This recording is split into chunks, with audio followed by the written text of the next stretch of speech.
Афіцыйны Менск склікае Раду бяспекі ААН. Беларусь павялічыла экспарт чыгунку акупаваныя ўкраінскія тэрыторыі.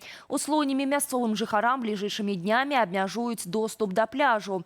Пра гэтыя ды іншыя падзеі суботы 27 чэрвеня распавядзём у кароткім выданні навінаў. Вітаю! Афіцыйны Менск збіраецца прыцягнуць увагу Рады бяспекі ААН да, цытата, нядаўніх заяваў кіраўніцтва Украіны адносна гатовасці наносіць удары па тэрыторыі Беларусі. Пытанне, як паведамілі ў Міністэрстве замежных справаў, абмяркуюць на пільным паседжанні Рады. Падставай жа для склікання выступае інцыдэнт з аўтобусам у Бранскай вобласці России. Белорусская сторона намерена использовать трибуну этого уставного органа ООН, чтобы безотлагательно и в полном объеме донести до мирового сообщества свое видение произошедшего. Мы будем настаивать на необходимости незамедлительного, объективного и беспристрастного международного расследования.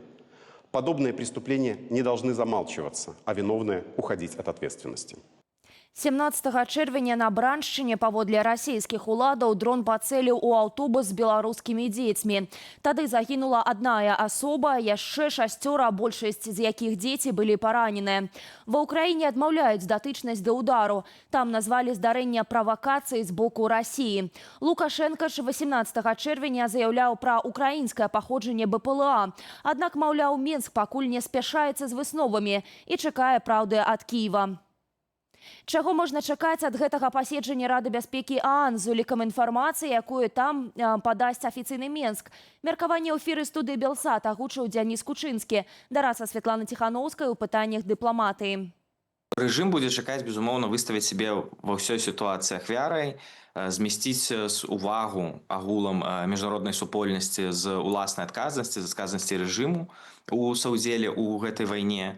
І прадставіць, я думаю, будуць спрабаваць, асабліва Расія, безумоўна, прадставіць Украіну як тую краіну, якая нібыта эскалюе, якая нібыта правакуе такога міралюбіўнага партнёра Пуціна, як Лукашенку.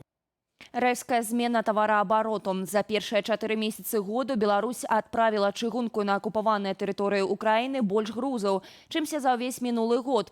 Паводле супольнасці чыгуначнікаў Беларусі, калі раней пастаўкі ішлі пераважна ў адзін бок на ўвоз сыравіны да нас, то цяпер беларускі экспарт шматкротна перавысіў сустрэчную плынь.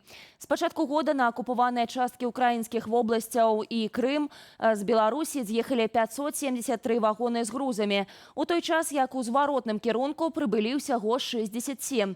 Аснову экспарту цяпер складаюць цэмент, жалезабетонныя вырабы ды іншыя будаўнічыя матэрыялы. Пры гэтым найбольш прыкметна павялічыліся пастаўкі нафтапрадуктаў. Гаворка пра бензін, дызельнае паліва і звадкаваныя вугляродныя газы, якія інтэнсіўна скіроўваюцца на паўвостраў, а таксама ў Данецкую і Луганскую вобласці.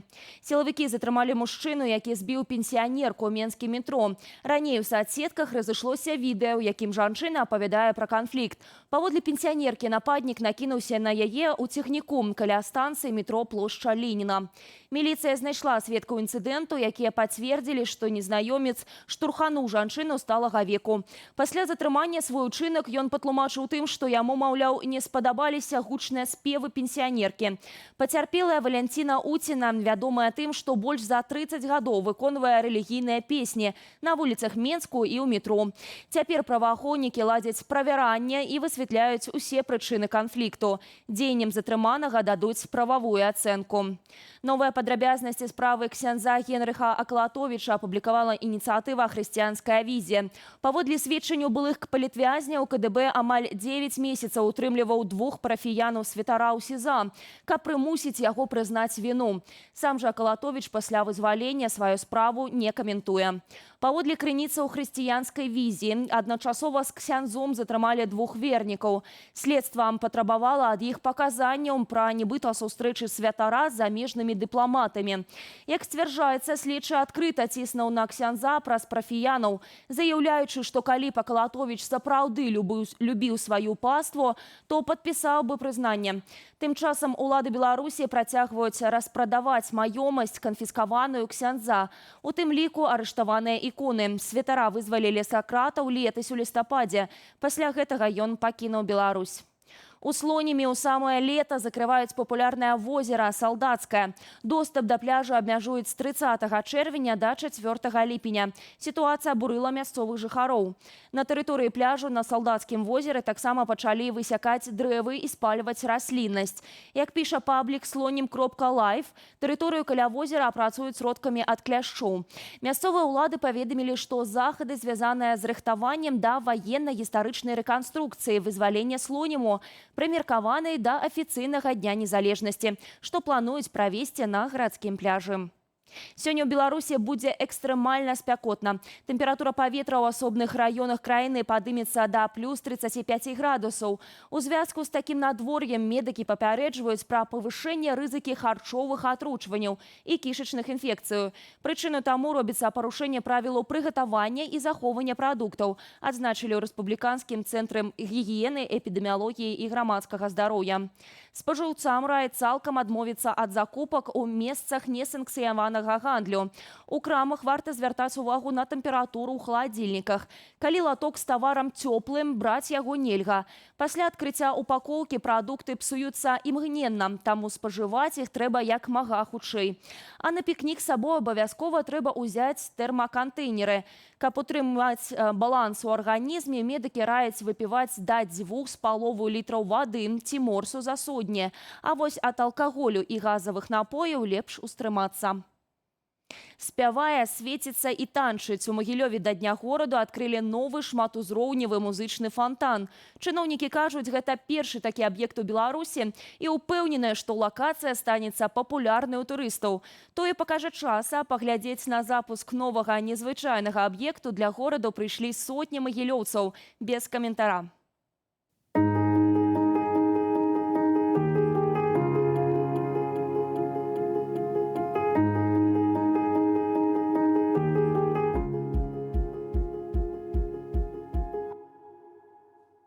Творы мастакоў, звязаных з беларускай зямлёю, прададзеныя за мільёны долараў. Гандляванне правёў аўкцыённы дом Сотбіс у Лондоне. Гэта карціну Марка Шагала «Закаханая ў вансе» прадалі за 4 мільёны 300 тысяч долараў. Таксама сярод лотаў былі партрэт хлопчыка ў сінім Хайма Суціна. Яна пайшла з малатка за 3 мільёны 100 тысячаў.